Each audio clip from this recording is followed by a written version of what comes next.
Hello, ladies and gentlemen. This is Roman Pro Sports Analysis with my 30th ranked quarterback in the NFL, Kevin Kolb of the Buffalo Bills. Now, before I get into everything with Kevin Kolb going to the Buffalo Bills, we're just going to kind of recap his career so far. He came into the Philadelphia Eagles in 2007, second round, 36 overall, and he didn't really get started getting playing time until about the 2010 season, 2011 season, and Michael Vick went out with an injury. And Kevin Kolb came in, their backup, and Kevin Kolb was playing great. He was throwing the ball, getting 300 yards passing, throwing more touchdowns and interceptions. And they're like, this guy is our future for the Philadelphia Eagles. But then they decided to stick with Michael Vick.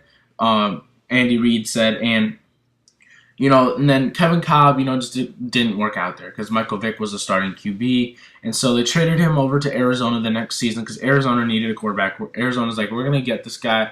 This is the future of the NFL, Kevin Kolb. And then Kevin Kolb just ended up not playing well at all. His first season, he was plagued by injury, and they kept switching between quarterback from Kolb to Skelton to Hoyer, to Ryan Lindell. They kept switching between quarterbacks.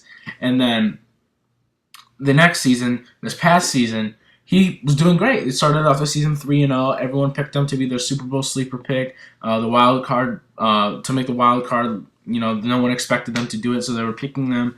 And, Kevin Kolb was playing great in just 3 games alone before he went out with injury against the St. Louis Rams, and then he came back against the Bills and then was injured again.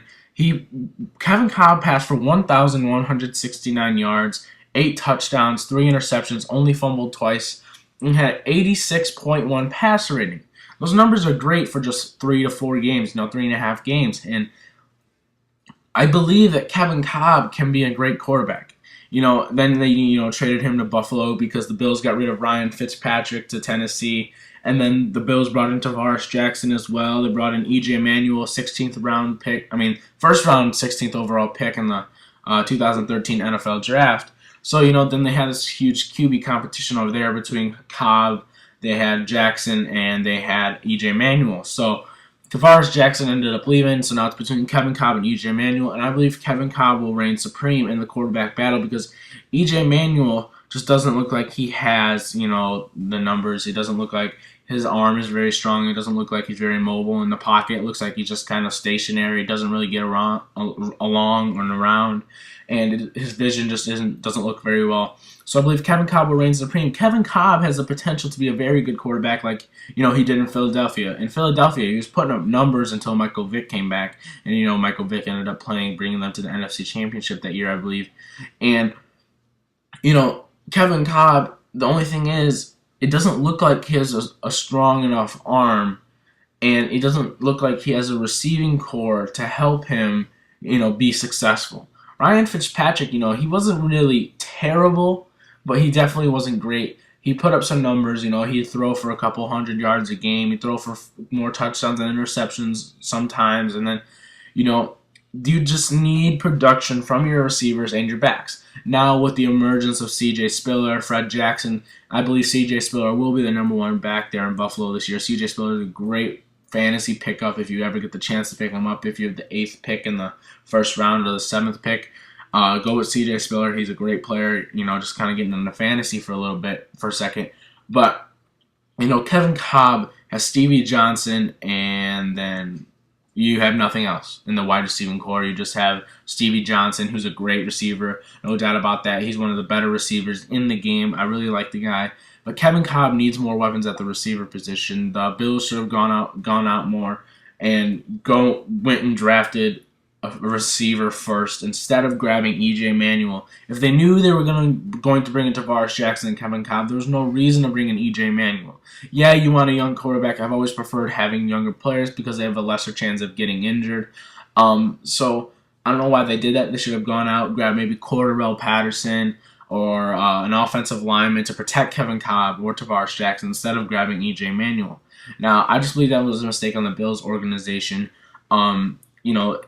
Kevin Kolb, though, he just needs more weapons. He needs an offensive line to protect him, and I believe Kevin Kolb will start the season off in Buffalo. Will he play an entire season? No.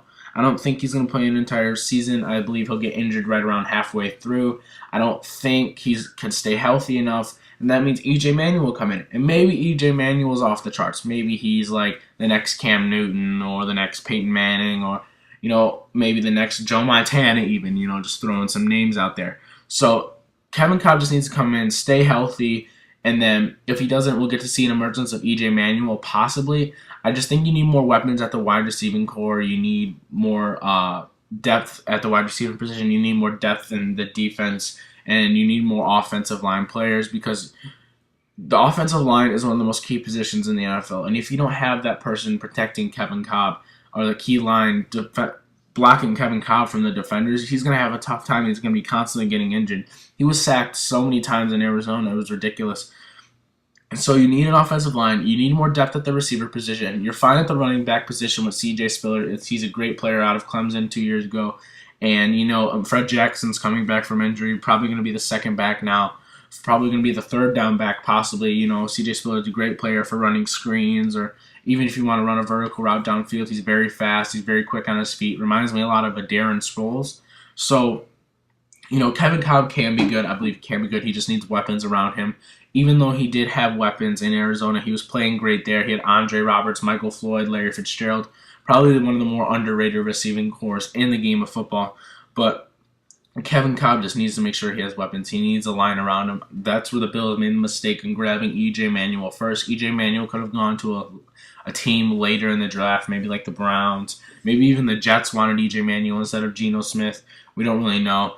But, yeah, that's it. My 30th ranked quarterback in the NFL, Kevin Kolb. I have more videos to come in today, tomorrow, in the near future. So I hope you guys enjoyed the video. Tell me in the comments below, is Kevin Kolb ranked too high, too low? Is he right in the middle? Should he, be 15 spots higher, 10 spots higher, 5 spots higher, 2 spots lower? Is he the worst quarterback in the NFL? And will he succeed with the Buffalo Bills? I think he can succeed. He just needs more weapons around him besides Stevie Johnson and C.J. Spiller. So I hope you guys enjoyed the video. Have a great day.